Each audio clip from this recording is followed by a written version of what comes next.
And now we come to the other Captain Marvel from DC, who was the original in fact, before Marvel Comics took ownership of the name, so they changed it to Shazam.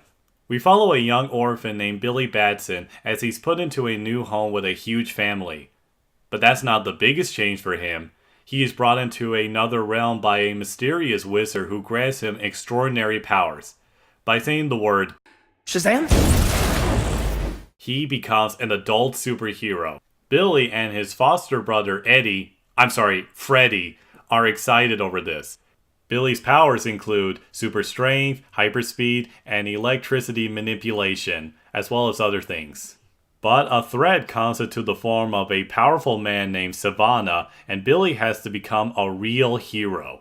After watching Aquaman, I felt there was definitely some course correction going on between Warner Brothers and DC. But the question is, could they strike another good movie with Shazam? Well, my answer is an enthusiastic yes. This movie was entertaining, it was hilarious, but it also had some heart and humanity with its characters. Zachary Levi was just too much fun. He had a lot of get up and go and had me smiling from ear to ear. You can see yourself feeling the same way he does when he gets these superpowers. And I think that's why back in the 40s, this superhero has sold more comics than Superman, because it was an empowering fantasy for kids to see someone like them get to be a hero. Aside from Levi's electrifying performance, the young actors are also really good, from Asher Angel as young Billy to Jack Dylan Grazer as Freddy, who has equal energy as Levi and Angel. Maybe more due to his knowledge of superheroes and superpowers. The three of them have great chemistry with each other. The scenes of Billy testing out his powers with Freddy filming him are so enjoyable. Having a Queen song playing in the background is a huge plus. For the role of antagonist, Mark Strong plays Dr. Savannah. He is a man who has the same powers as Billy, but he is backed up by a darker power. Some assets he has possessed provide some scary moments in the movie. But what else did you expect from director David F. Sandberg, who did Lights Out and Annabelle? In fact, as a cool Easter egg, you can see the doll Annabelle in a pawn shop. I thought Savannah was a decent and worthy villain for this movie. I would place him beside King Orm and Black Manta, as I think they're slightly better than the rest of the DCEU villains. Unlike Lex Luthor and Zod, who I find over the top at times, I could take Savannah seriously at least. I really don't have that many problems with the movie, except for a couple of minor ones. First off, I thought that there were some inconsistencies with Savannah's powers displayed in the climax. But I think I may be missing something here because you may never know. Perhaps I wasn't paying attention. This makes me think of when Screen Junkies did their honest trailer for Aquaman, and they show how Aquaman's skin is impervious to steel, and then it's not.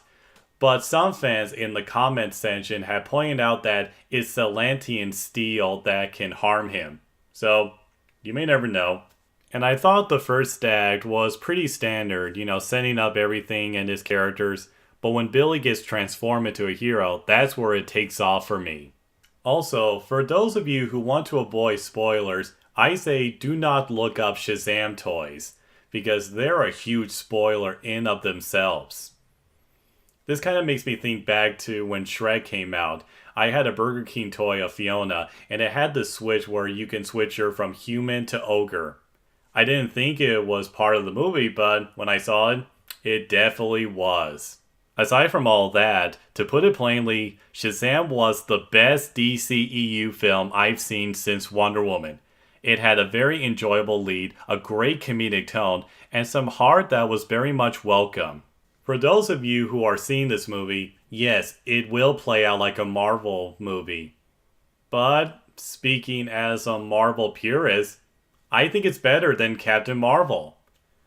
I mean, I like that movie fine, but it was lacking a bit in terms of story or even levity, which was hit or miss.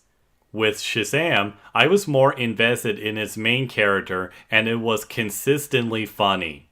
And much like how Aquaman delivered a kick-ass climax, Shazam's climax managed to work for me too, tying into its own themes.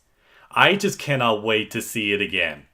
So, Shazam gets my strong approval. What a world we're living in where we have a Batman v Superman movie and a Justice League movie, but Wonder Woman and Shazam turned out to be the better movies, and Aquaman made over $1 billion. Still, I know everybody has their own preference in this franchise, so it's cool if you think Man of Steel is the best movie or some of the other ones. For me, Wonder Woman and Shazam, and to an extent Aquaman, had what I've been craving for in these movies. Well-rounded characters I could relate to and love following. Well, thank you for watching everybody. I'll see you next time.